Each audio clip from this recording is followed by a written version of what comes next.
Yo, what's going on, everybody? It is 9 p.m. Thursday night, and where else you gonna be but right here with me and Mike on the Mike and Mish show. What up, dog? Yes. Right here is where you should be, especially tonight. Dude, What else could you be doing? Right. Right. What? Come on. What is there to do on a Thursday night other than watch two idiots in New England talk Nothing. about combat Nothing. sports?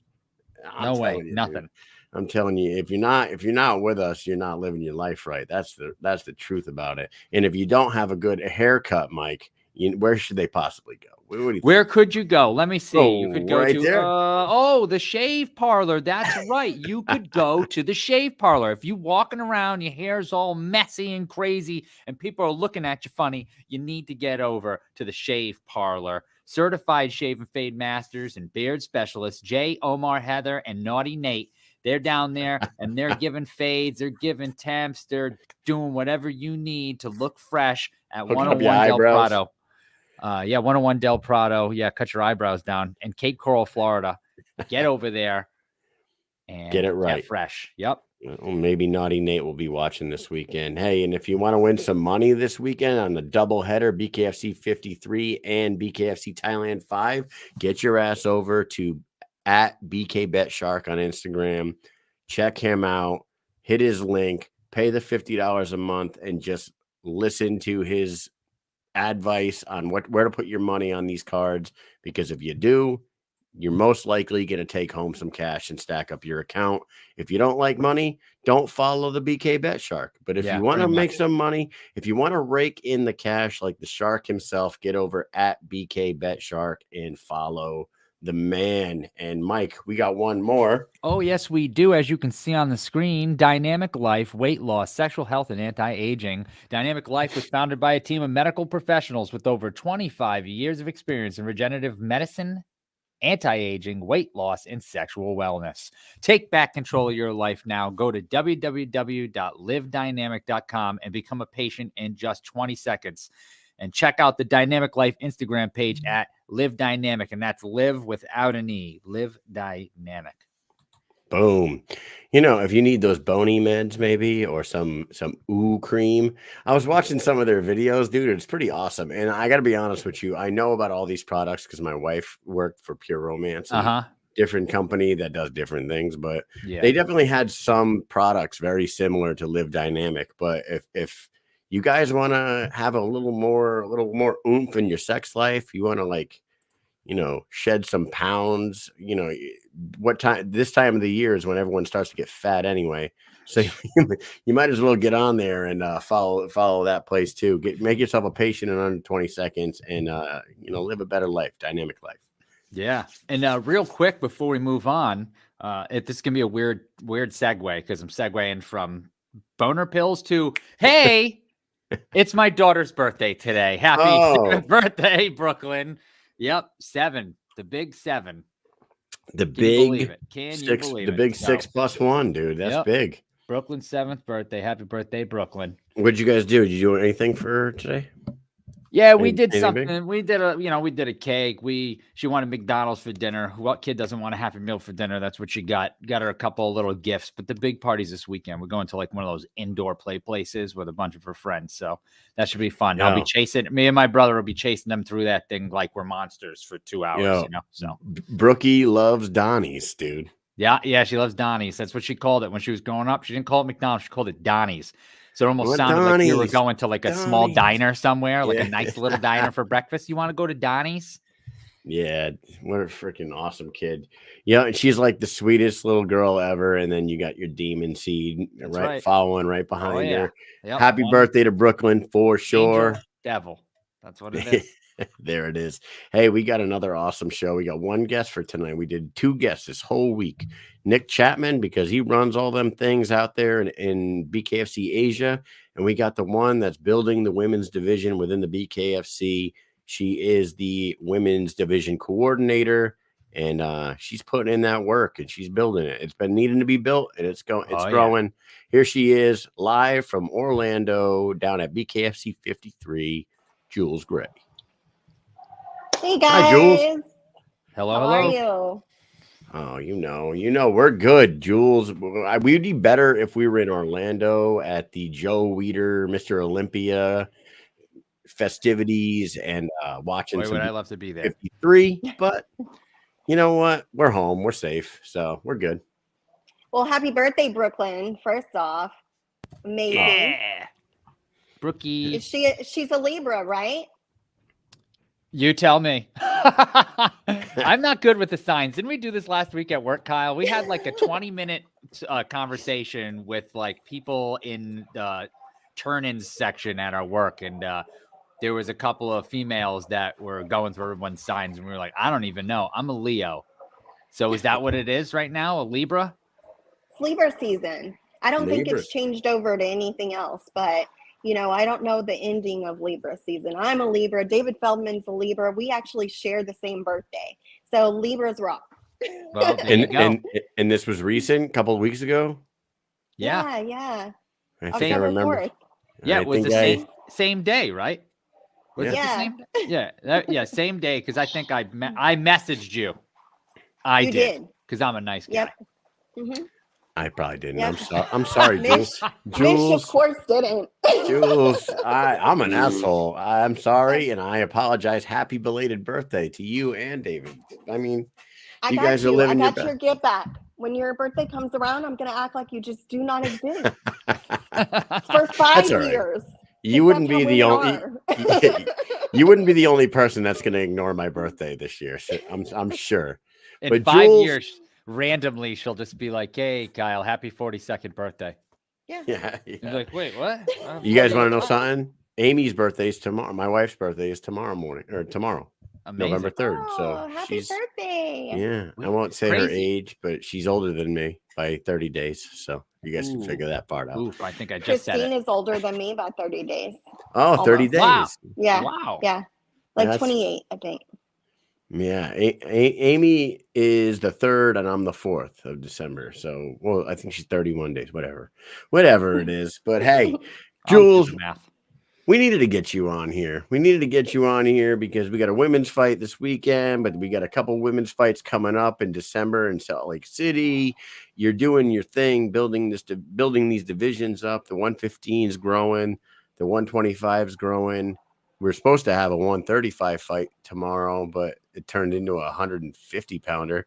Let's talk about that. Let's start off. Let's do that. Let's start with what is fresh. Put me right in the fire. Yo, put me right in there. Yes. In. Let's do that since it's fresh on everybody's mind. How the hell did this happen? What went wrong? What's going on down there in Orlando? We take multiple precautions as a promotion to make sure that this unprofessionalism does not happen with our athletes. And sometimes it seems to slip right by. We do multiple weight checks leading up to the day of our fights. Usually, a month out, 2 weeks out, 7 days out, 3 days out. And then when I caught this particular weight, 7 days out, we were submitted a video that said she was 7 pounds overweight. And we knew that was an easy weight cut for a female. As you guys know, the generalized amount that a female cuts is anywhere from 5 to 10 pounds. So 7 pounds is, nothing. We get red flagged if a lady is 10% her body weight fat over, by the time it's a week out from her fight. We did not receive those flags. And then whenever this athlete came in, she weighed in and was 21 pounds over the night prior to our weigh-ins.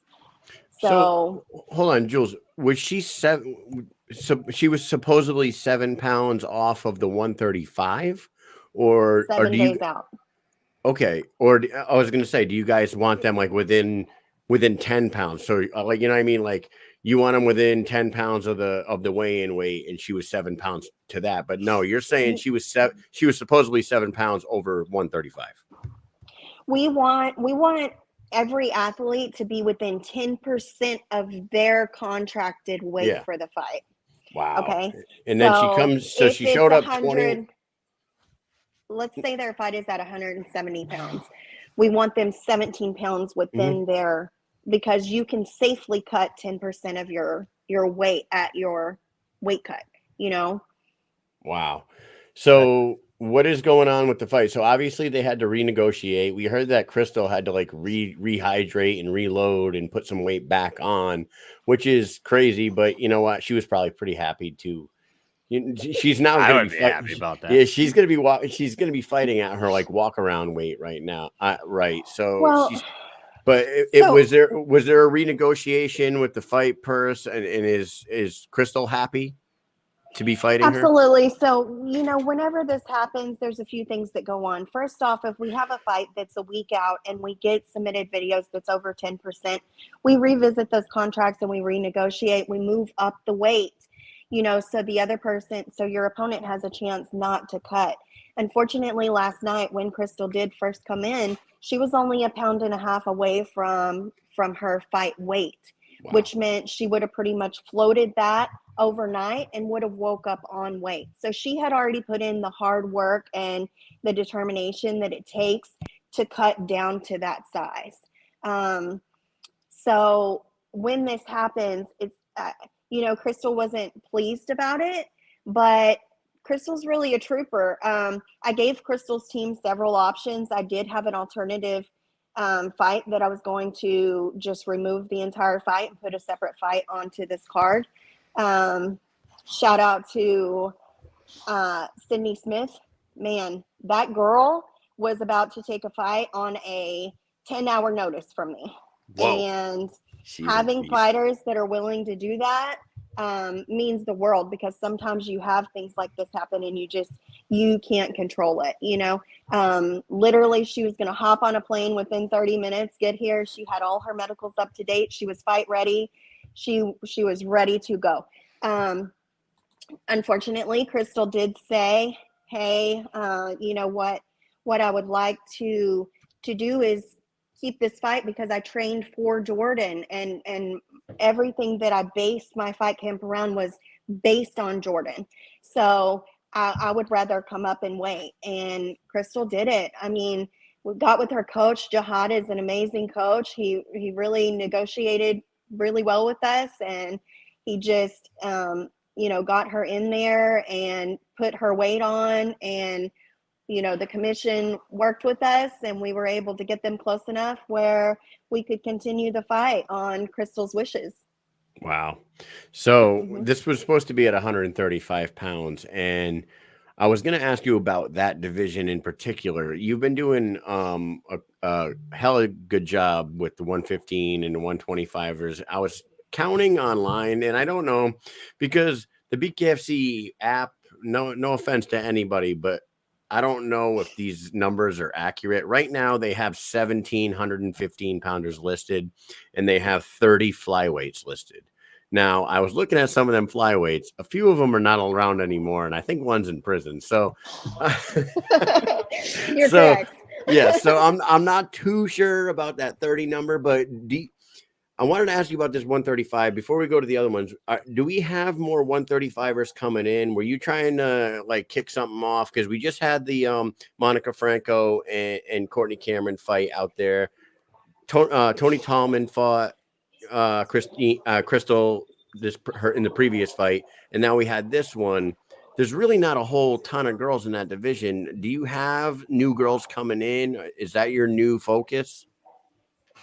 Yeah, you know, when I first started, I made my focus the 115 division. I've got it pretty stacked right now. I've got it to a comfortable place where I feel like I can really move my 115 girls, and I have a variety of matches for them. And as soon as we build some of these debuts up, I think there's going to be, you know, unlimited amounts of room to really move those girls the way we want to and build them to get closer to Britain and stack that title shot, just one on top of another. which is ultimately what I want to do for our champions across the board. Christine Faria in the 125 division.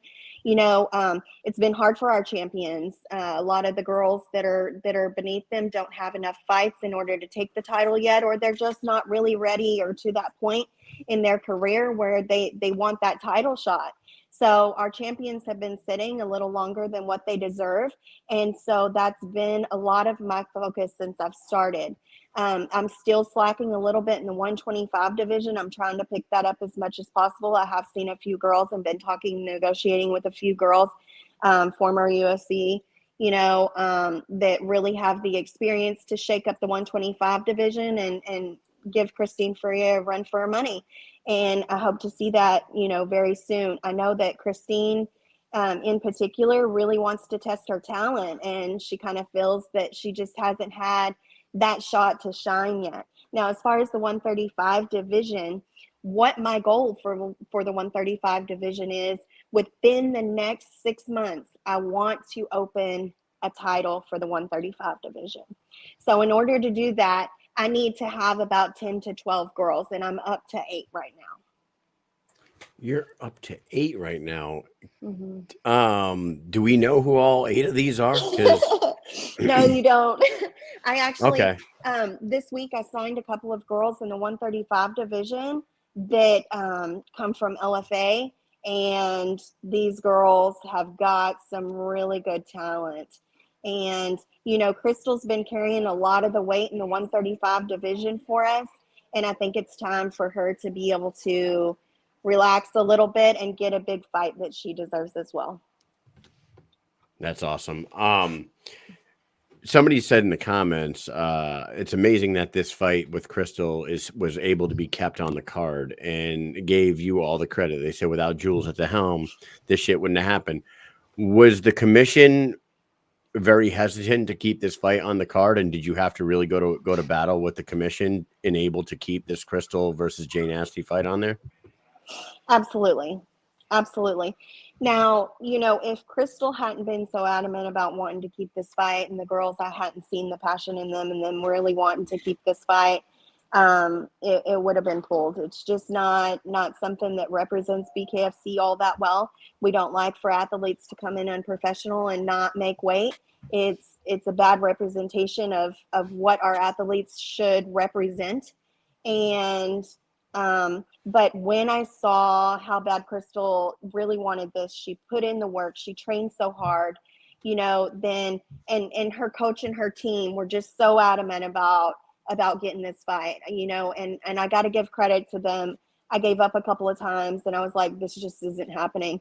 But luckily, Tim Shipman, he's, lead of commission out here in Florida.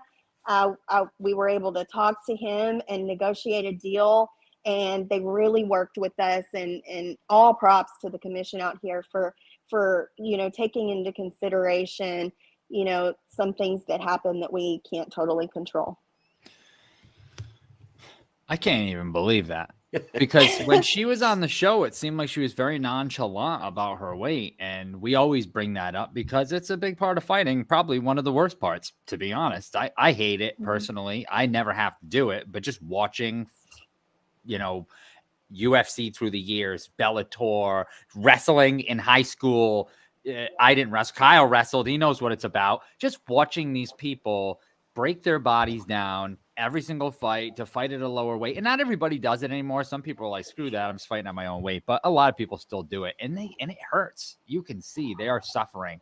So to have, somebody suffer possibly to get to that weight, and then somebody else doesn't do it, it's kind of like, you get a little bit of a freebie there. You're not as beat down when you get there in the ring. You didn't have to really try too hard. So yeah, I really can't believe she came in at that high.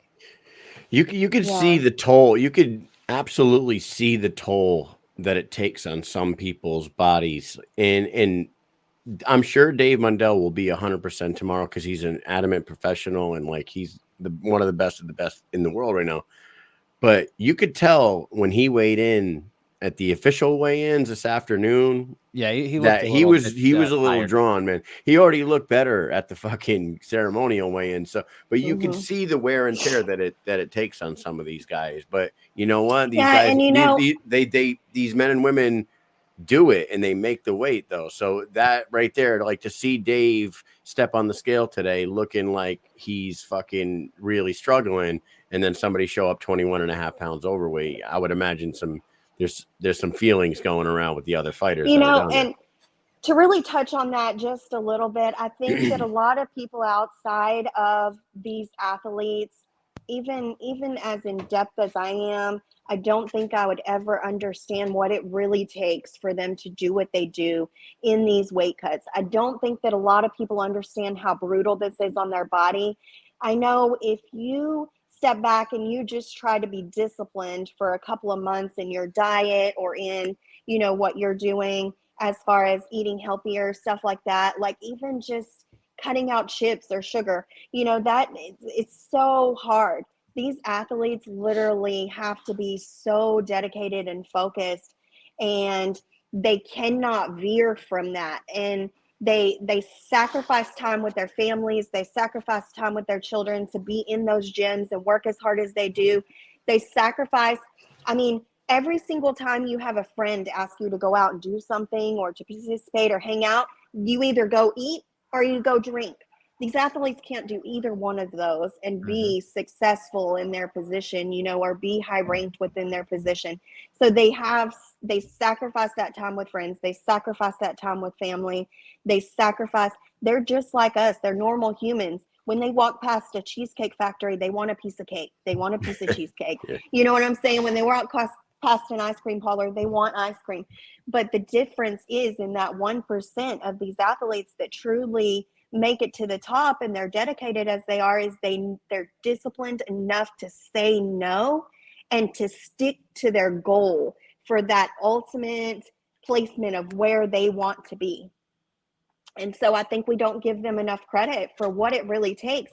These weight cuts, they are just so brutal. And I know that a lot of people haven't really seen truly what a weight cut is, but I mean, these athletes, what they put their body through doing those weight cuts is just insane. And I wouldn't wish that on an enemy of mine, and it's hard for me to see what happens with them when they're doing this, how achy they are, how much they have to give up, how much it just really takes a toll on them. And you see that in the weigh-ins, you see that, but they rehydrate, they get in there, and then a day later they go to war in front of everybody, literally for our entertainment. Yeah, that's It's what's most like, insane, I think. We got a question, Mike. You want to read that question from So- Joe? I saw you looking at it. Yeah. So Joe Ivy had a question that, Mhm. along the lines of what we're talking about here. She's saying, given who Jewlz lives with and sees what the champ goes through to keep in prime condition, does she have a hard time being empathetic when weight misses like this happen? you know what? I see the discipline and the dedication that Christine does to make weight. And I will tell you, there has not been one time within Christine's career that she has not made weight. And I have seen her literally go through the most pain and the most hard 24 hours that it's very painful to watch. So when another athlete doesn't make weight, it's very hard for me to be sympathetic to that athlete because I see how much work Christine puts in to be that professional champion behavior athlete all the time, every single day. Just like when I wake up in the morning, she doesn't want to wake up in the morning and go to the gym, but she forces herself to. Why? Because she's a champion and because she takes this shit seriously. And I feel like everyone should be held to that standard if they're going to fight for us. We give an amazing platform for these athletes to transform their lives. And if they don't take it seriously enough, why should I take them seriously enough? Right. We go through something very, very similar with the military because we have a PT test that we have to do every year. Every person has to do it, and there's a standard that you have to meet. That's it. Right. And you also have to do height and weight. So you have to be a certain weight for your height and age group, male and female. So everyone knows what it is. Mhm. And when the time comes to do these things, it's usually a lot of the same people that you deal with, Mhm. right? And then every now and then somebody falls off and maybe they get back in shape and things are good. But we go through the same thing. So I feel the same way. It's hard for me to sympathize or be empathetic with people when I'm there and I see them and I go, well, let's see, Monday through Friday last week, you get an hour every day paid to go to the gym, and I didn't see you there one time. I run 3 times a week. I have not seen you on the road one time this month, Right. and you just Right. go through and it's like, And then you so all the see, excuses and Mike, come out. you also see what they eat for lunch and Right. on their See breaks, everything. and yeah, trust me, You want these people to Mike can do vouch. good. You Mike want can them to do vouch good, but it's for. hard when they don't do what they're supposed to do, right? So Yeah. it is. So when I was in the first starting position, Mike can attest to this. I didn't give a fuck about. My thing was, you're a fucking adult and this is your job and you know what the fuck you're supposed to do. And if you can't meet that standard, I don't want you in the fucking military. You can get the fuck out. Yeah. That was Yeah. my stance. And unfortunately, you can't be like that nowadays. So like, I couldn't kick a single one of these guys out, but I would let them know. I would say, you want to know the truth? If it was up to me, you wouldn't be fucking here. You wouldn't even be here in this uniform if it was up to me. But you're lucky that shit's changed. So get your fucking shit together. You know what I mean? So Yeah, and I could feel for you, man. I feel that way, honestly, and especially me being a woman over the women's division. The good thing about that is I can be a little bit tougher on these girls than a man would be able to come in and be to them. I can hold them to another level of their professionalism because every time I sign one of these girls, they represent me in there. My capabilities of being able to see that this athlete really has what it takes to get in that squared circle and she's worthy of it. At the end of the day, the platform that David provides for these girls, like I said, it can be life changing. And I would much rather have a girl in there that is dedicated and really wants to be in there and is going to use it to change their life and better their life than someone who just takes advantage of it. And I'm not saying this for every athlete that misses weight. I understand that things do happen. It's just one of my strict points. When I talk to these girls and when I offer them their contracts, I tell them, there's 2 things that I require of you, and it's not for you to win every single fight, but it's for you to make weight and for you to get out there and fight your heart out. I don't want to see you running around the ring. I don't want to see you trying to put in the bare minimal possible to get in there and just survive through these rounds. We have 5 2-minute rounds for a reason. 2 minutes is optimization of what an athlete should be able to fight at their hardest for 2 minutes. Any athlete that's in shape should be able to give us 2 minutes per round, 5 times, and not gas out and not tire out to the point where they can't throw anymore. And that's why we chose the length of the rounds that we chose, is because we want that action 24/7, and we want athletes who want to go out there and prove themselves. To me, it's kind of the same exchange as college football versus the NFL. I love to watch college football. Why? Because all of college kids are so passionate when they get out on the field that you see them put their heart out there every single time. And because they're going for the goal to get into the NFL. And that's how I want it to be with every single girl. We get 1 to 2 fights on a card, 1 to 2 fights. There's tons of men's fights compared to that. And I don't want to take advantage of those 1 to 2 slots we have by putting athletes in those positions that don't really deserve it. Yeah. I love that. You got to hold them to a standard for sure. And you don't have to rule with an iron fist, but damn near, right? You're putting out the best product in the world in this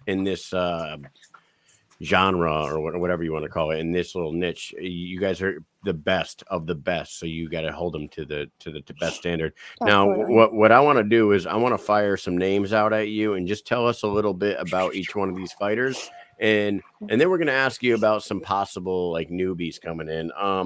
First one I wanted to ask you about was a girl that has fought a couple times for you this year already. She took a fight on 8 days notice, fought Courtney Cameron out in Denver, and then she went in there against the Boogie Woman, Martina Kroll. Everyone basically thought she was getting put on the chopping block against Martina, who, you know, the jab machine there, and she came out with the win.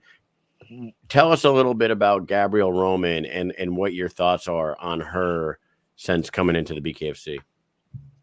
You know, Gabrielle Roman is basically one of these athletes that I'm talking about that, you know, she contacted me and she told me a little bit about her situation, and she's went public about this, so I feel comfortable speaking a little freely on her. You know, she was living in a shelter at the time, and you know, when she hit me up on social media, she had her kids there, and she was like, you know what, Jewlz, like, I'm begging you to just give me this shot, and I promise you I won't let you down. You know, she's like, I'll do anything it takes. And she literally said, Jewlz, if I have to eat shit for the first couple of fights just to prove to you, like, I'm willing to do that. I need this in my life. You know, give me a shot. And she had been to a tryout before, and there was a little bit of interest in her, and her team kind of pulled her away from it and said this just wasn't the sport for her. So I know that she was kind of passed up a little bit in the beginning. And I went back and I reviewed some of her film, and I really looked into her. And after having a couple of conversations with her on the phone, I really felt she had that it factor of being able to come in and be a dog. This girl is a dog. She stepped in the ring with Courtney Cameron, went 2 weight classes above her regular weight class on an 8-day notice. And with Courtney Cameron, she actually, when she re-weighed in, I know there was like a 25 pound difference between Courtney Cameron and Gabrielle Roman. And I remember this moment so clearly. I was walking behind. This was one of the first matches that I had put on by myself. And I was walking behind David Feldman. He looks back at me and he's like, "Are you sure she has this? Because we could still stop the fight right now." And I was like, "I believe in her. I really believe in her. I think she's got this." And he's like, "You think?" I was like, "She's got this. She's got this." And sure enough, she went 5 rounds. And, you know, it was a very good fight. I mean, for her to be, you know, is the true David and Goliath story, if you ask me, you know. Right. And then her follow-up fight, she's in the comments right now thanking you for the opportunity. She says she will make you proud.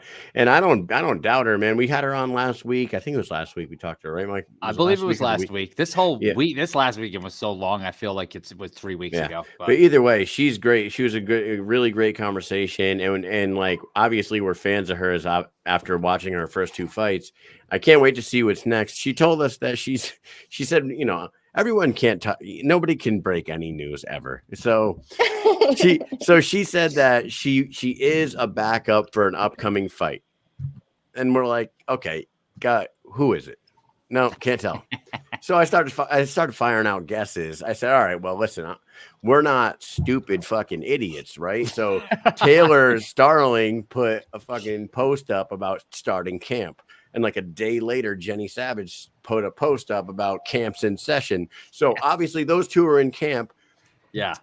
I don't think it's been announced yet, but we're going to go ahead unofficially. And say Mike unofficially, and Mish are going to announce. We're going to say that that's happening. Is she the backup for that fight? Very probable. Is she the backup for that fight? Well, you know, in order for, well, I don't know. You know, in order for Taylor Starling to fight Jenny Savage, it's probably going to have to be dropped down to 115. And since this would be Taylor Starling's first cut down to 115, it would kind of be smart to have a backup at 115 just in case, right? You know, yeah. I feel like you had, just some, like you said, you had a backup for this fight. just That's if the best, it were right? to ever You gotcha. happen. I mean, If it was to that- ever happen, that would make a lot of sense. And smart pretty people smart have figured person. these things out. Wicked All right. smart. Wicked smart. You, another one that you mentioned earlier, you said you love her. She was ready to step in on a day's notice. Sydney Smith. Now, Sydney Smith came out there. She got a win over Andy Wynn, right? Mhm. And then what was her second fight? Her second fight was a banger too. What was the second Melanie one? Shaw. Melanie Shaw. Oh Yep. man. Talk a little bit about Sydney. Like Sydney kind of was winning everybody over just like Gabby was. Yeah, Sydney came in, and in the beginning, that first fight with Andy Wynn, she caught a lot of traction. There was a lot of people who, she got on. I love that she embraces who she is. She's a country girl wholeheartedly. Comes out. She doesn't pretend to be anything she's not. She's just a straight shooter. I love working with her because, like I said, she's down to do whatever it takes. And I can tell you, I've called her in a couple of times as, to pick up slack or fill in for me when another fighter, was injured or dropped out of a fight or anything that happened. She has never once that she picked up the phone and said no to me. And there's value in that a lot whenever it comes to a position like I have, that sometimes things like this are out of my control. So that credibility alone. And then I love that she got onto a show and she talked about, she has this thing called the Sydney stare or something, that when she goes into fight mode, like her eyes get, Sundance stare. There you go. Like her eyes get really big and like buggy, and she embraces that. And she's like, this is like my thing, So I love that she can come out here and she can just be herself and just go at it. Like I never have to worry about a boring fight with her. I know when she stepped in with Melanie Shaw came in, I think a couple of pounds overweight or 1.5 pounds overweight. And that was a difficult moment for Sydney because she's faced adversity throughout her career with a lot of people coming in overweight, with her. And so it's a very disrespectful conversation, for her as well. But I got to tell you, she handled it very gracefully. She's always, when I've called her and said, hey, I know I thought I had this fight for you, but I don't, she's like, okay, I'm going to stay ready. And that's just the type of athlete you want on your roster. You do. I got to bring up her comment that she just said she's got BKFC blue balls right now. She's ready to explode. She was right on the edge, and then it got cut off. I mean, she packed her bags. She was ready to get on a flight within hours and BKFC blue balls. I love it. Nah, like I said, you've been doing your thing, pulling in not just like not just names, but people that have backstories too. And the reason why I brought up Gabby and Sydney is because they do have like a cool backstory. They really do. We have people in the comments that are asking questions. Mike, you want to bring up those two there because about about the Taylor Starling fight? Is that what you're talking about? Yeah. I know it's not announced or anything, but it's not announced, right? We're hypothetically we put a couple of 1 + 1 = 2 type of thing. And so Joe Ivy just happened to mention about, having a backup fighter, and just in case Taylor Starling, then boobies don't make the weight cut, she says. And then lo and behold, Taylor Starling is in the comments and she said, these titties going to make the weight, Joe Ivy. I love Taylor Starling. I have to tell you guys this. Listen, she said, Jewlz, I don't know if there's a fight to announce or not, but she says she's on point already. Already. Because wait. She's always ready. Yeah, because she is one of those athletes that stays ready for me all the time. That I have called her on a couple of times as well when I've had a fight fall through, and I've been like, hey, this is a potential. Would you be interested? She's like, put me in, coach. Put me in. I'm ready. I don't care. Yeah. And so Taylor Starling is a breeze to work with. I love working with her as well.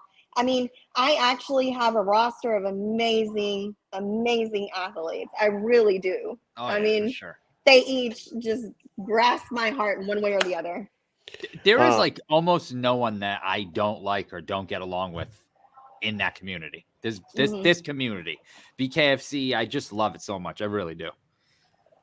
I do too. I think BKFC is just so, it really feels like a network of family members. Like it's so oriented and so embracing that it's really something that, hi Doc, see what I'm saying?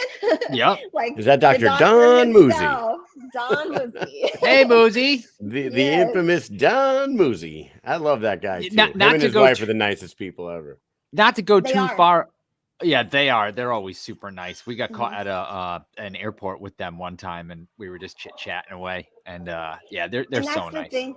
And that's the thing, you know, I've been to a lot of other organizations and people who have that sort of status within the organization as a, you know, doctor. They don't really speak much. They won't hang out with you, you know. Don, every time I see Dr. Muzzy, he's always giving us and fighters hugs, you know, he's just always available to help anyone. I've seen him call fighters outside of their fight camp, their fights and everything, because he heard they were sick and asked if he could help them. Like, he just really has a big heart. His wife is just truly amazing. I can't say enough good things about the BKFC staff in general and just the environment that we're put in, you know? Yeah, everyone's very dedicated, like him and his wife. They're dedicated to that job, and he's here. He's helping push the sport forward with all the work that he's been doing.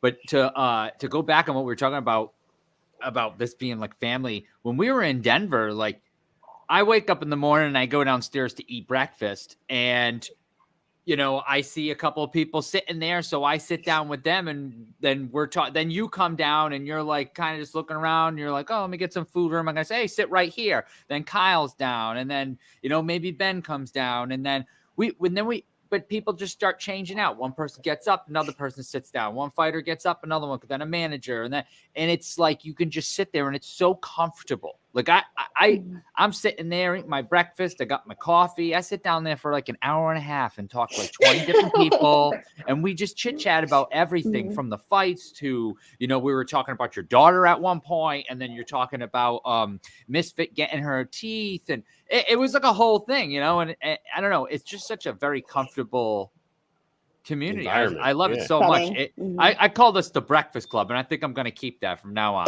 That's what the name is. It's the Breakfast Club, and you know, we get together and we just chit chat and hang out, and I really do love it. You should turn it into a reality show. Yeah, we should go Some live. of the things we talk about. Go live at events. At the events, we go live every morning from the fucking breakfast area. Then they kick us out of the hotel because they can't get any privacy anywhere. These guys are always live. Get them out. Hey, Jewlz, so we're going to do something with you because you know that Mike and I are always on top. Like, I think that we're always on top of like who's out there, who are the free agents, like as soon as I find out that somebody's a free agent from one of these other organizations, I'm messaging Jewlz and I'm not doesn't matter if she knows or not. that. We're going to tell her. I don't know if she's going to know or not. I'm going to send you some shit. I'm going to fire a few names, pictures up on the screen, and you can just say whether you guys have had any contact or haven't had any contact, or you might be interested. All right. But you're trying to get me in trouble, but I got you. But the first one, the first one was announced to have already been signed to BKFC a very long time ago. It's this one right here. Felice Herrig. What is the deal with the little bulldog, Felice Herrig? It was announced probably a year ago that she signed, but nothing ever came of that. Is she on your radar? She actually is on my radar. Originally, Felice Herrig was signed with the potential of fighting Christine Faria. And I still think we would love to see that fight. So, you know, hopefully getting the numbers right with her and getting her to step in there and comfortably get a little bit of experience and then take her shot at the title. That's what I would love to see.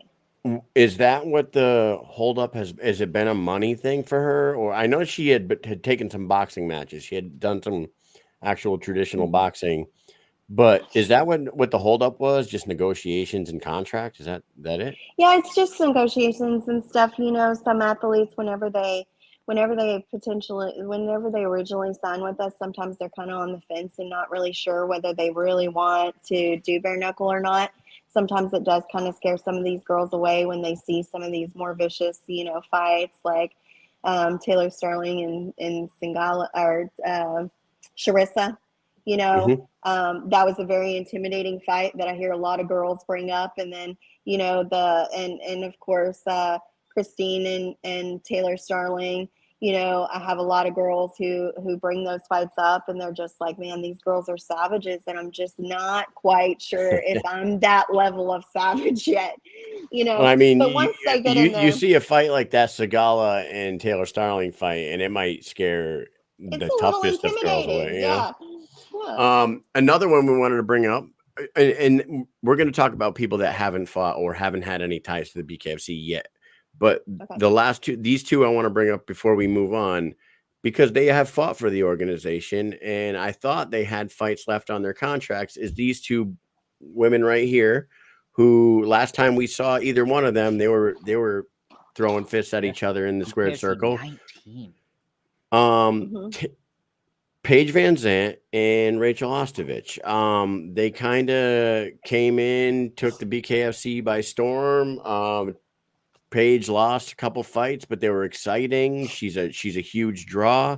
We thought she had one more fight on her contract, and I thought that Rachel Ostovich had another one too. Is there any news or anything about either one of those ever coming back? Paige doing it one more time, maybe? I don't know that Paige is really too interested in coming back and doing another fight. I think if the right fight was kind of put out there to her, I know there's been a few people who have really called her out. I think if the right fight was proposed to her, she might, jump back in there. But as of right now, Paige is just doing so well personally, to be honest, that she does not need combat sports at this moment, and it's just a part of her life that she's kind of put on the back burner for a little bit. So hopefully that fire will reignite, and the passion will kind of get back in there and will propose the right fight, and she'll take it. Yeah, So she it's not a seems to definite be doing no. okay. Yeah, she's just doing so well on her other endeavors. And Rachel was just was she a one and done or two? Would she fight once or twice? Yeah, I don't think Twice. I don't think Rachel's really interested in coming Yeah. back. I think she's also got a lot of endeavors going on that she's really successful in, and I don't like I said, for both of these girls, I think that if we were to put the right fight in front of them, they would come back. But we just There'd have to be a lot of have that yet. There would have to be a lot of zeros on that offer. Yeah, it would definitely have to be a really high payday, and it would have to be a really good opponent that they felt was going to really. All right, now let's get into fishing. Now me and Mike are going to start fishing for scoops. Okay, this girl right here was recently released from the UFC.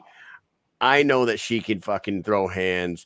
She used to be with Alex Nicholson, and everybody knows that Alex Nicholson is a fucking dog too. And her name is Hannah Goldie.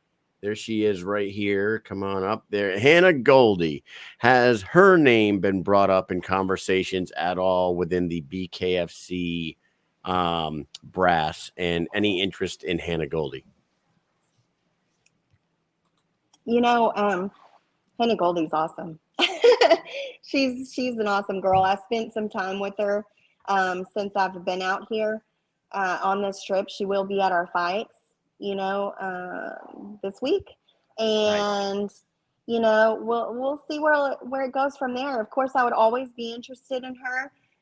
It would be a numbers game. I know that her passion is MMA, and that she really wants to focus her career back to the UFC, but numbers talk.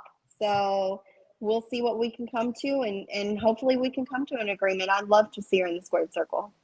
Yeah, once she's sitting ringside tomorrow, that may change her mind, because I'm It telling you, might. that's what changed my mind when I went there. She's gonna I was fall It's in the love. atmosphere. friggin' It's She's the gonna- atmosphere. Mhm. She's gonna fall in Yeah. love tomorrow night. Have her sit right next to Misfit and have Misfit talk her into it.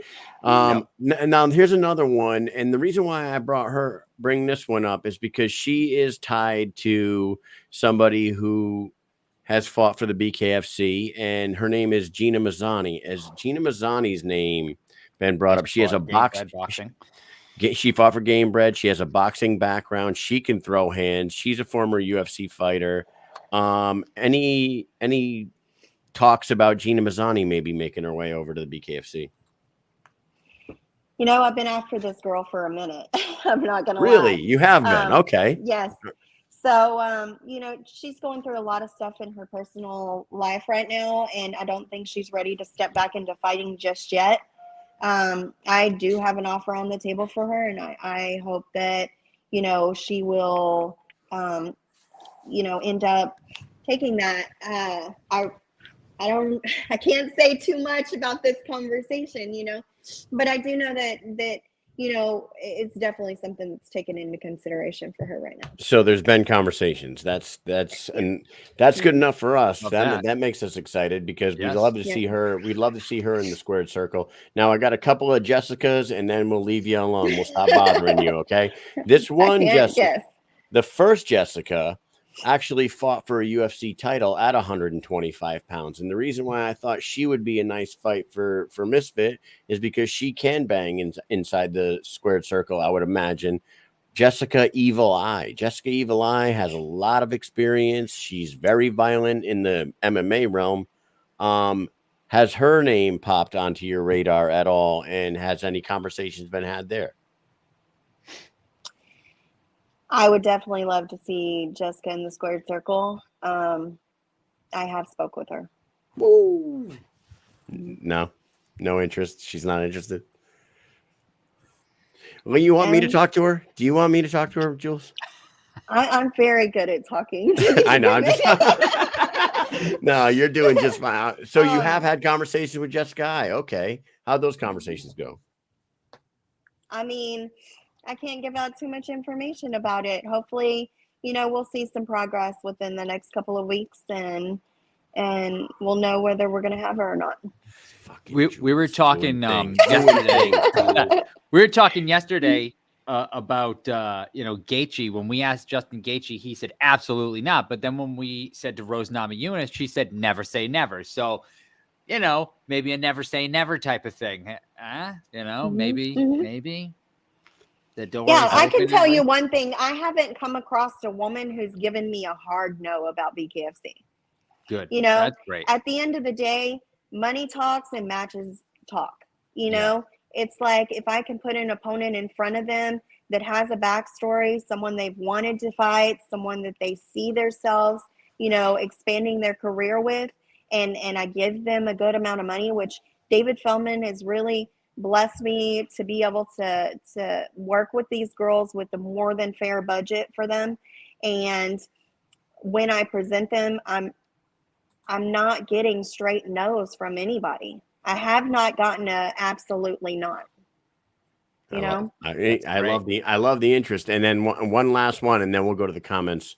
And this one, I think I told you about her like fucking 6-8 months ago. The funny part about because this is the one that I want to see her fight the most. I want to see this one in the BKFC because I don't know what it is. I just kind of like her, you know what I'm saying? Why? I don't know what it is about her. Jessica Rose Clark, another Australian. She's fucking awesome, and she can throw hands. And there, any conversations with Jessica Rose Clark? Miss Jessie Jess. Well. Yes. How? I mean, is she going to be fighting soon? Yeah. Can we book her for the show? Can we book her? Can we get her on here? People are going to think that I've just given you all of this, you know, information, but in fact, you two guys have sent me over a lot of these names as soon as they were cut from the UFC, and I reached out to them because you've sent me the information and the tips. So that's how you know this insider I information. know this So inside info. just so you know, David Feldman, I am not Listen, talking. Mr. Feldman, I sent every single one of these girls' names to Jewlz the day they were released from the other organization. Like literally the day they were released, I was sending these names to Jewlz. And I was like, Jewlz, go sign this. Go get this girl. Go get her. Get her, Jewlz. Get her. Yeah. So I mean, you obviously when I get information like that and I look up and these girls are talented, they're forward fighters, they're aggressive, these girls would be stunning in the squared circle. And it's time for us to really up this talent that we're bringing in. I've debuted a lot of girls and focused on bringing new talent in, on a lower level at this point. And I think bringing some veterans into the mix would, as I'm raising my stars up, I don't know if you've really put 2 and 2 together about this, but every UFC girl that we've brought over and a lot of our UFC fighters that we've brought over, our homegrown talent is the ones who hold the belt. Our homegrown talent are the ones who are actually our champions across the board. So it's a neat dynamic to be able to put some of UFC's, greatest fighters against our homegrown talent and see who really has the eye for it and who really has the guts and the grit for it. It's true. It just happened. It just happened with Lorenzo and Chris Camozzi. I mean, Camozzi has a very long time UFC veteran, and that was a great fight between the two of them. It could have gone either way on the judges' scorecards, but Lorenzo, homegrown talent, Mount Rushmore kind of guy, walked away with the belt once again. He did his thing in there.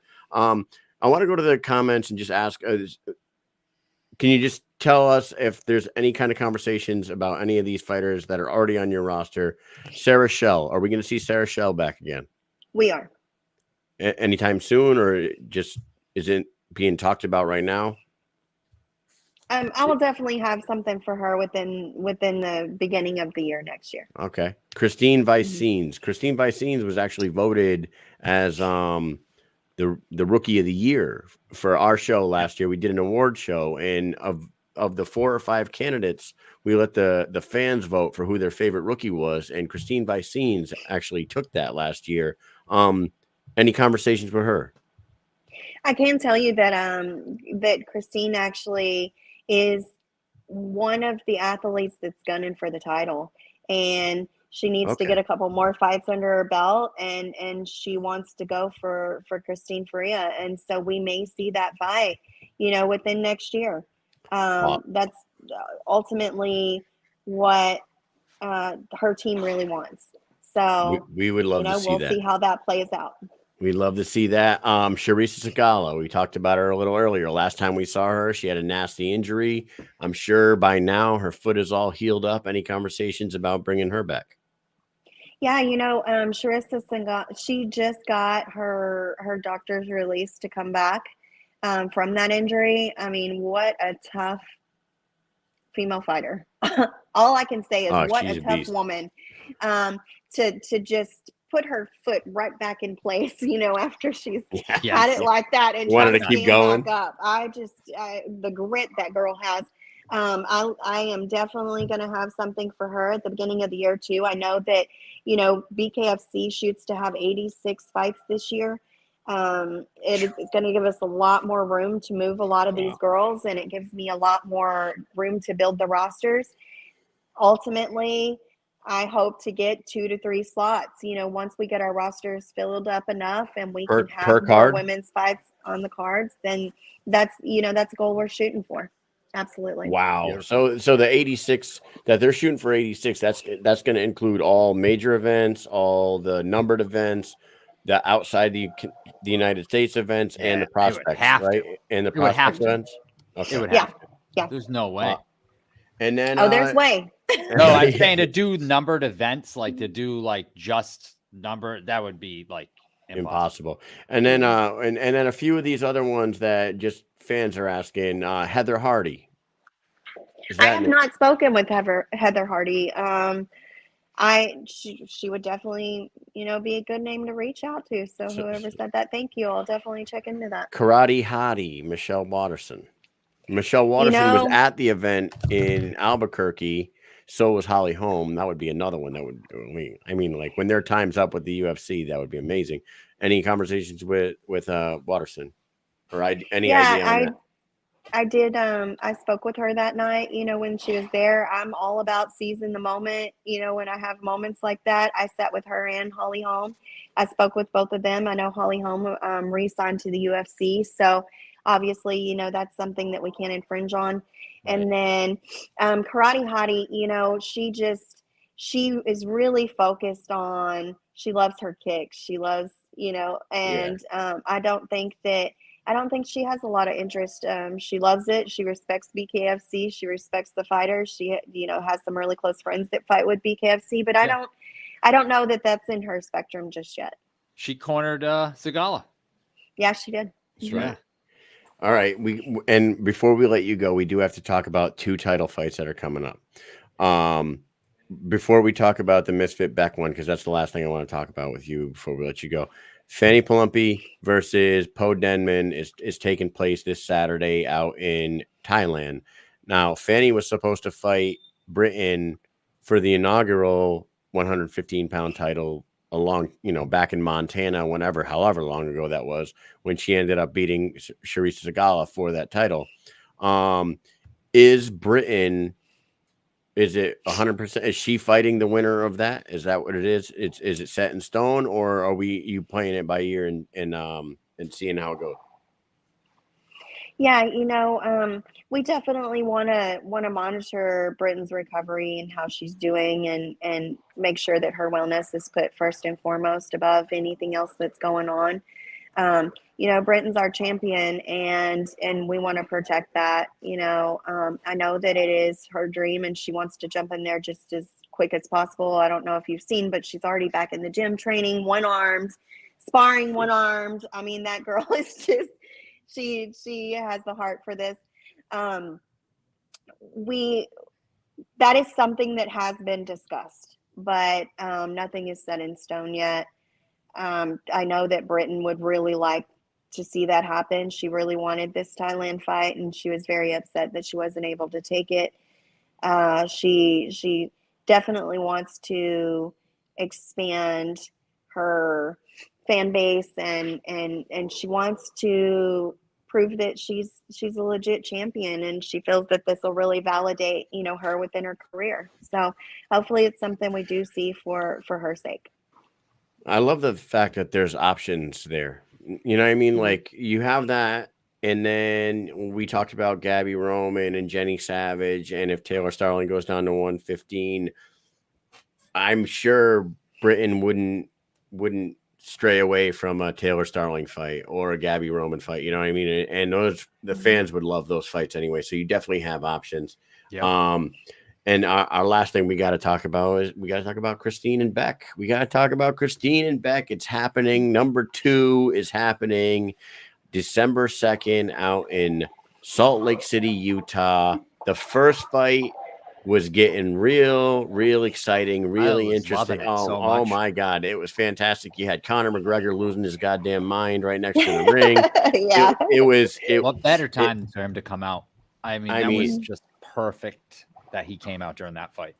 Seriously, he couldn't have picked a better fight to come out right before the fight starts. He's standing up the whole time. He's shadow boxing while these 2 girls are just banging it out in there. It was an incredible fight up until it got stopped due to the cut.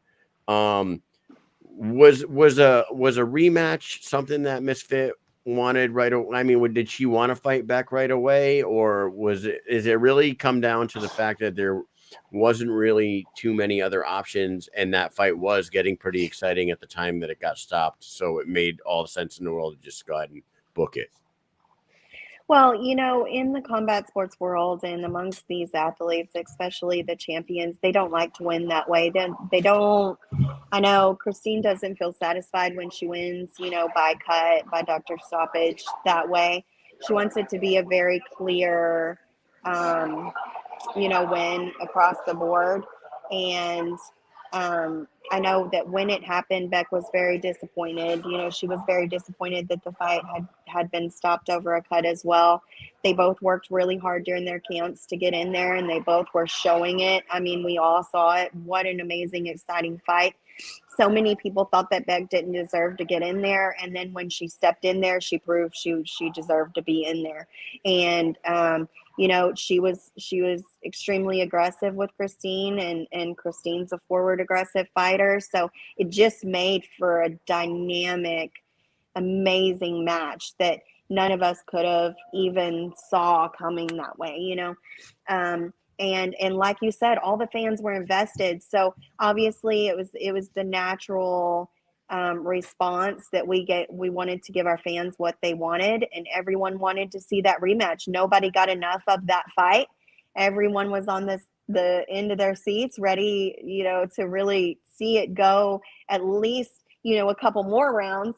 And we didn't get that. So, it's backed by fan demand. It was requested by Beck, and, Christine as a champion, she could have always said, I beat her and I don't want to go back and visit that fight.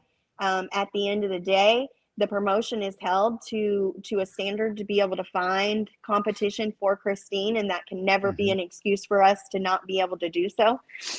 It will never be an excuse for us to not be able to do so. I will tell you that David Feldman has aces in his pocket, and he is never a person to move without smart plays and backups. And that's always going to be true for him. There seems to be a lack of, experience that can step in the ring with Christine, but if need be, we definitely have experience that we can pull. That's it. It may cost a little more, but it's there. Right. I wonder. Oh my God, I love that. I love this fight. and hey, pull that poster back up, Mike. Sure will. Yeah, I want to talk about this. This right here. I don't have any of the single fight posters yet. No, kind of break them out, but we have this. But so back in so let's back in go over April, this real quick. But hold on, before BKFC 41 was the best event in the company's history. Yeah, and 4 people, 1, 2, 3, 4, 5 people that were on that 41 card are on that poster right now. And then you go ahead and sprinkle in a Arnold Adams and Mick Terrell and a Kai Stewart, HD Davis, and then Todd Duffy. This is fucking bananas, Jewlz. I want to go over each of these athletes just really fast. I know we're kind of towards the end of the show, but let's say, you're good. Okay, so Davis, first of all, he is just on the rise, and what a splash he is really making in the promotion right now. Kai Stewart, the youngest champion that we have ever seen come across BKFC. This fight to me is the ultimate showdown. And then we go back over to Arnold Adams. Arnold Adams has something he really wants to prove. He feels like he was, stripped in his last fight. He feels like his last fight was unfair. There's a chip on his shoulder. And I think that he's going to come in very, very strong, strong-minded and very strong, just athletically. Arnold Adams is going to be really hard to take down because he no longer wants it to be a circumstance where anything can get stopped unfairly. And Terrell, he's already proven himself in there. Look at everything that he's done. That's going to be a super exciting fight. Then, of course, Faria and Rawlings. These 2 girls, they are both just extremely exciting fights. No fight that you put Rawlings in is going to be, boring, and no fight you put Faria in is going to be boring. So matching them together is just like, it's common sense. Rothwell and Duffy. Duffy has been waiting to come over to BKFC for several months, almost a year. I thought it was never going to happen. A year, right? More almost a year. there, there was ups and downs and all around. And for him to come in his first match to be against Rothwell, I spoke to Duffy personally, and I've spoke to Rothwell personally. I know that Duffy, he has the concept of what it really takes in there, and he's ready to show his worth. He's ready to make a statement and wants to show that BKFC is where he deserves to be, and that he's not leaving anytime soon, And then you have Perry and Alvarez. Like, I mean, both of these guys, personality-wise, their fighting styles, styles make fights. And these two guys, I can't see it being anything than the ultimate firework for this card. That has, like, not to sound like a fanboy, but that has like fight of the decade written on it, not just fight of the year. Like, those two guys are fucking absolute animals. And Eddie Alvarez proved in his fight against Chad Mendes that he fits right in there in the bare knuckle world. So if anybody that would be like, well, Perry's got the experience over it. No. Okay. Let's check that at the fucking door, dude. Yeah. He's the underground king for a reason. He said it on so many. He told us on our interview with him, he's like, I probably have 400 street fights, and I don't think I ever fucking lost one of them. You know what I mean? And we don't wear gloves in the streets. So, like, before he ever stepped foot into a professional MMA cage, he was fighting for a very, very long time and winning with bare hands. So, and then he went in there against Chad Mendes, and he proved that he fits right. And he's also won like a title in every organization that he went every to. single organization. UFC, Bellator, won. Like, he is amazing. He's won a title in every organization that he's ever stepped foot in. It's like a crazy stat that not a lot of people can claim. So, I mean, I would imagine, and he's the kind of guy that, like, if he was to go out there and get a win over Mike Perry, and maybe some people wouldn't make sense to, like, put him, say Mundell wins this weekend, and and some people would say, well, Mundell his name doesn't carry enough weight to put in there with Eddie Alvarez. But Eddie Alvarez seems like the type of guy that would be like, I don't give a fuck what his goddamn name is. He has a piece of gold over his shoulder right now, and I want that. So book me on his shelf behind him. Book me with him, because I got to put another one on the wall behind me over here. You know what I mean? So it's unbelievable card you got going. Oh, I can't wait for this. Yeah, cannot wait. Unreal. We're obsessed, I think, Jewlz. I think we're obsessed, right? I know. I think so. Yeah. I think it's safe to say. We have to be. You got to be. I'm sorry, I've been sniffling the whole time. You guys coming to Florida from Vegas, my allergies kill me here. It's I don't know what kind of pollen is here, but geez. But it's also the airplane. The recycled air on the airplane fucks with my sinuses every single time I travel. Like, for a couple days, I'm all messed up. Just like, I don't know. The hell out of me too. But I didn't even notice it. To be honest, I really didn't. I didn't notice. Nope. Jewlz, thank you so much for coming on tonight. We have a women's title fight this weekend. You got a women's fight tomorrow night. So your girls are going to be out there on display. Any final words to anybody? Anything you want to break?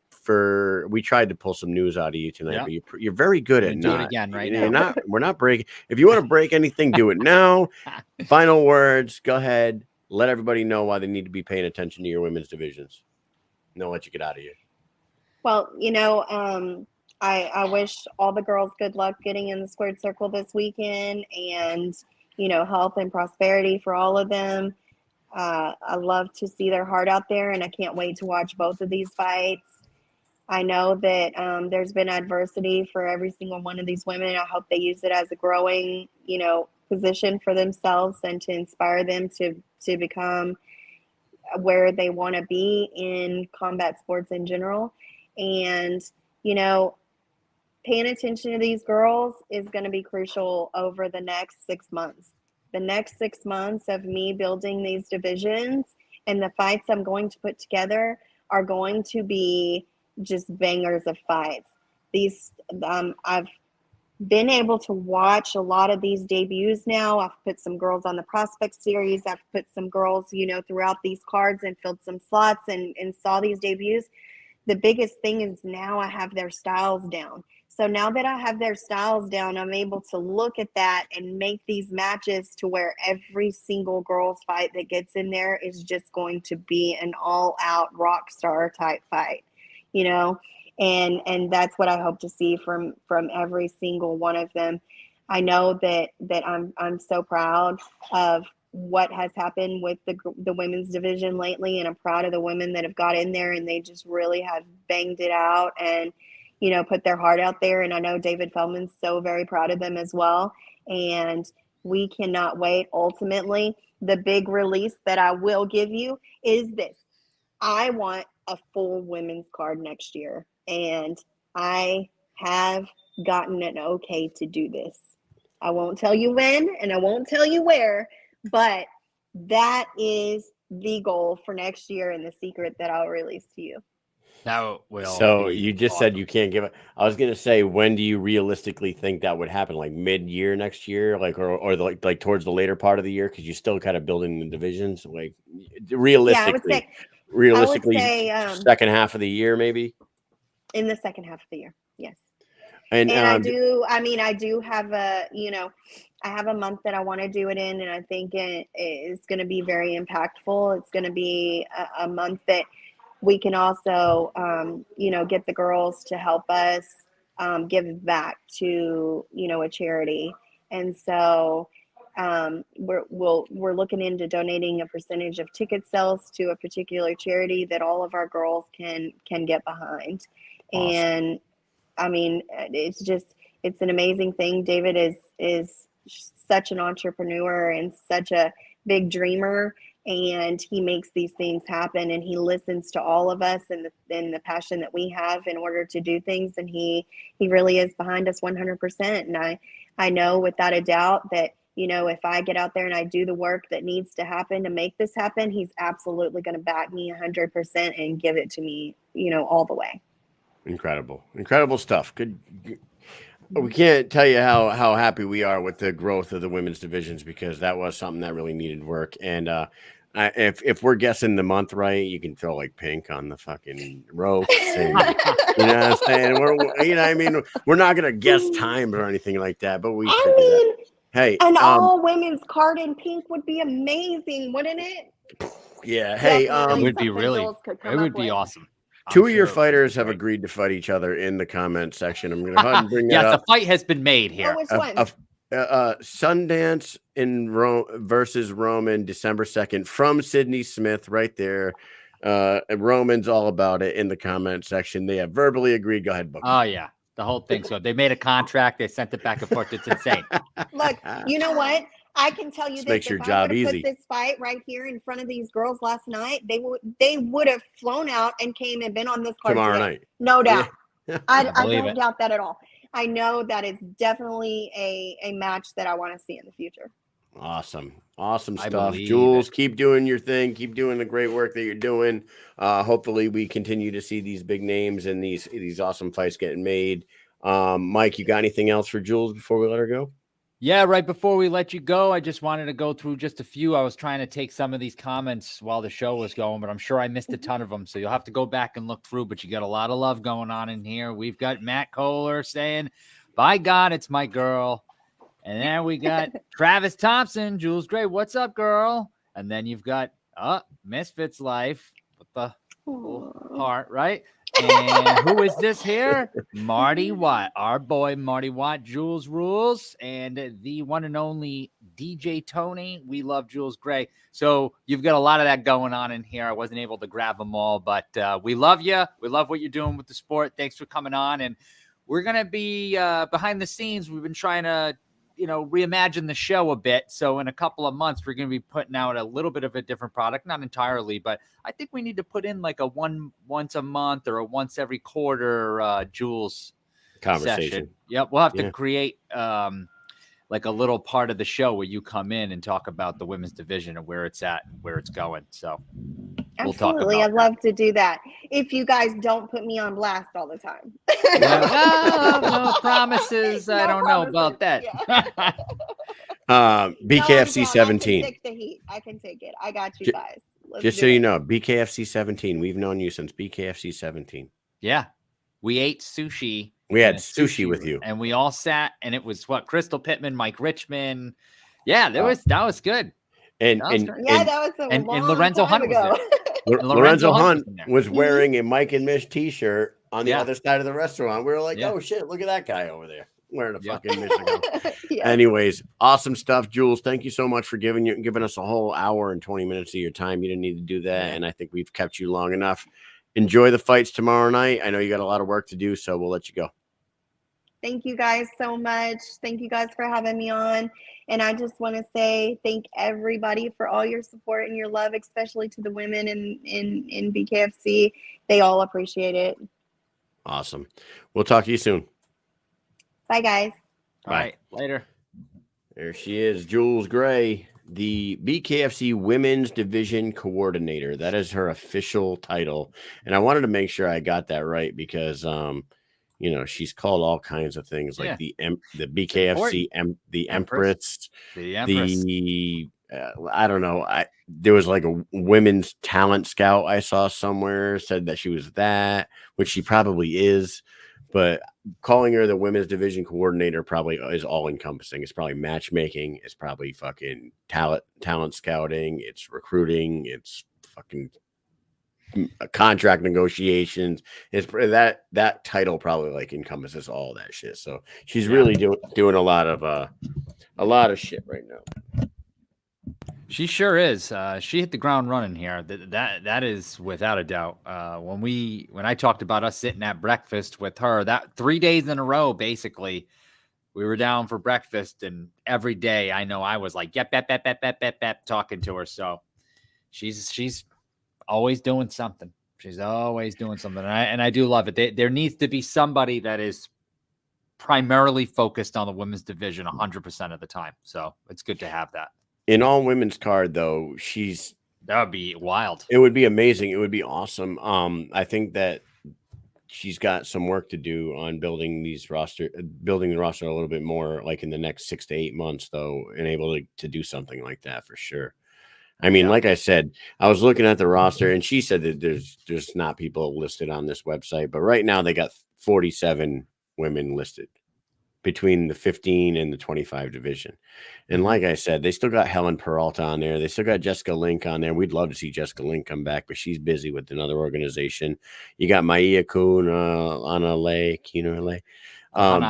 She's still on there. I think there's a lot of girls on here that I'm not sure if we'll see them again. You know what I mean? Sheena Starr is busy.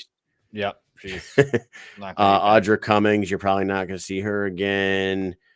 Pearl Gonzalez is off boxing. You know what I mean? It's a lot of these names. I don't know if they're real solid on the roster. You know what I mean? Well, part of what Jewlz has said earlier, she had said, like, we're asking all these names to her. She's saying, yeah, I spoke with them. And eventually she said, none of them gave me a hard no, which to me is a huge step in the right direction for this sport. Because if you would have asked these same people maybe 2 years ago, they might have just outright said, no, not doing it, not going to do it.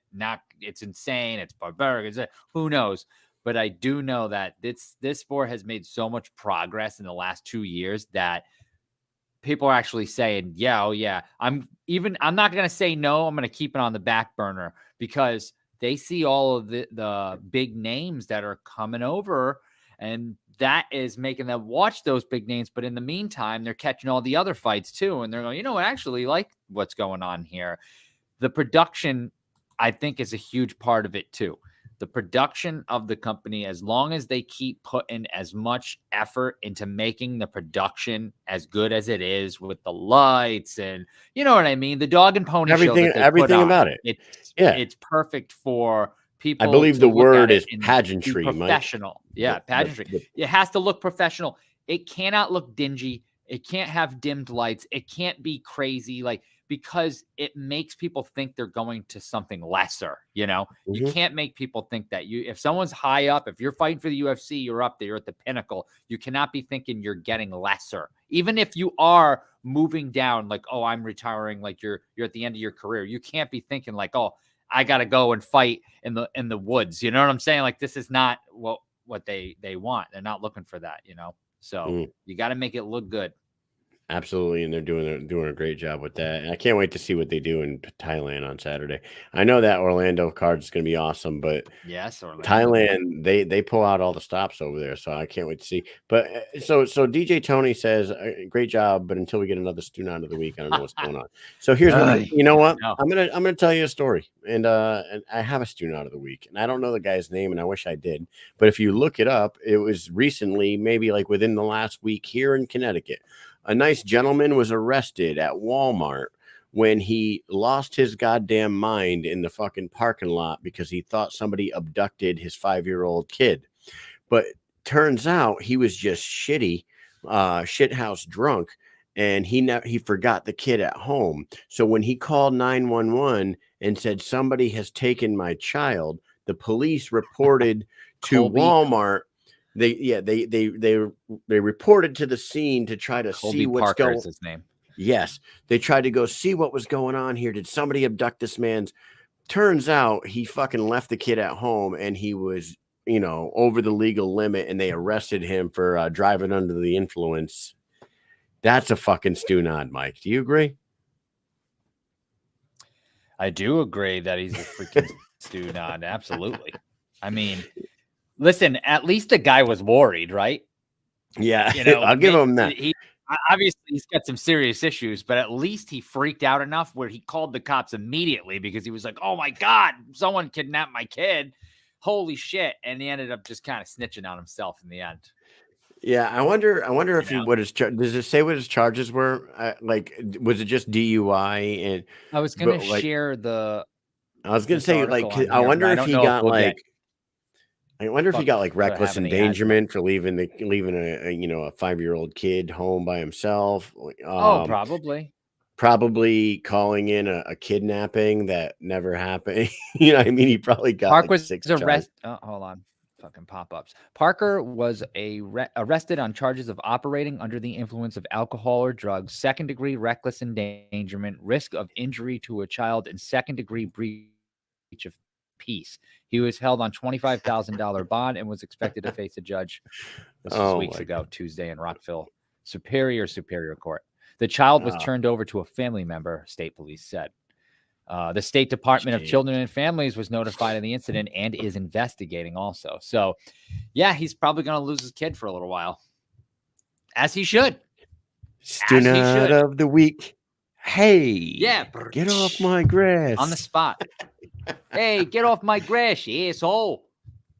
Oh man, well, you know what? We're gonna bring back the student out of the week. I think we got to do that. I'll start. No, we do. We've been so busy, and really, it takes a little bit of time in our day to find nice articles about dickheads like that. You know what I mean?